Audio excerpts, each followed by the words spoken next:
फजीलत शेख डॉक्टर अब्दुल करीम सलाफी वालीग ने सीमांचल ज्ञान केंद्र को विशेष मुलाकात के दौरान कहा कि उन्हें तारीख 20 नवंबर 2023 जिला सिद्धार्थनगर यूपी के एक इल्मी, दीनी और दावती दौरा के दरमियान बंगुआ गांव जामिया तालीमुल कुरान में फजीलत शेख मोहम्मद अहमद जामिन अली हफिज़हुल्लाह से मुलाकात का शर्फ हासिल हुआ। आप मौसूफ मोहतरम जमात अहले हदीस के मुमताज आलिम दीन, बेलौस खिदमतगार और निहायत खलीक व मिलानसार औसाफ के हामिल शख्सियत हैं।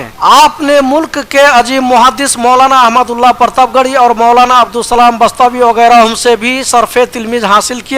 इस वक्त मोहतरम मौसूफ की उम्र तकरीबन 110 साल है। आप मौसूफ से दुक्तूर सैयद मेराज रब्बानी मदनी हफिज़हुल्लाह, अब्दुल अली अब्दुल हक सलाफी, डॉक्टर अब्दुल करीम सलाफी व अली और हाफिज अकबर अली सलाफी वगैरह हमने चंद अहादीस सही बुखारी और मुस्लिम का दर्स लेकर सनाद इजाजा हासिल की। आपके साहिबजादे शेख उबैदुर रहमान सलाफी ने बताया कि चंद उलमाए अरब ने भी आकर के सनाद इजाजा हासिल की है। फजीलत शेख दुक्तूर सैयद मेराज रब्बानी मदनी हफिज़हुल्लाह ने जामिया की बच्चियों से खिताब फरमाया और उन्हें ज़री फंद व नसाई से नवाजा।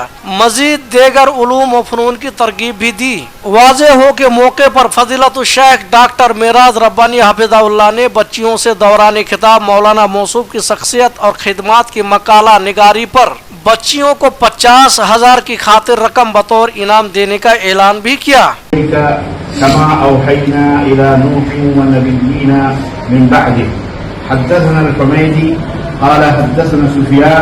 قال حدثنا يحيى بن سعيد الأنصاري قال أخبرني محمد بن إبراهيم التيمي أنه سمع علقمة بن أبي وقاص الليثي يقول سمعت عمر بن الخطاب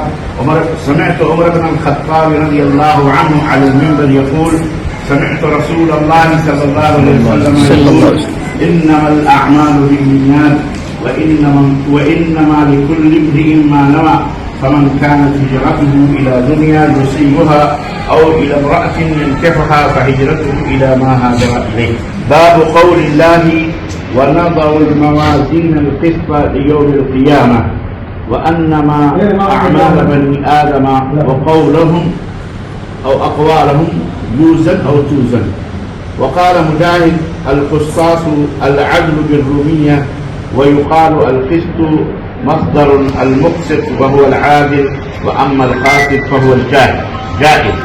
قال حدثنا أحمد بن إشكاب قال حدثنا محمد بن فضيل عن عمارة بن القعقاع عن أبي الدرع عن أبي هريرة رضي الله تعالى عنه قال النبي صلى الله عليه وسلم كلمتان حبيبتان إلى الرحمن خفيفتان على اللسان ثقيلتان في الميزان سبحان الله وبحمده سبحان الله العظيم.